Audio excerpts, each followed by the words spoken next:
কলিজা আনছি, কলিজা ভুনা করবো, লুচি দিয়ে খাবো। একটু হলুদের গুঁড়া দিয়ে দিলাম, ময়লাগুলো বাইরে গিয়েছে। কলিজাটা সেইকে নেব।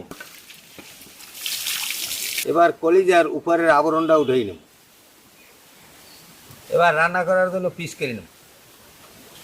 সবগুলো কুইটে নিয়েছি, এখন রান্না করবো। এলাচ, দারচিনি, তেজপাতা, পেঁয়াজ কুচি, আদা রসুন জিরা বাটা,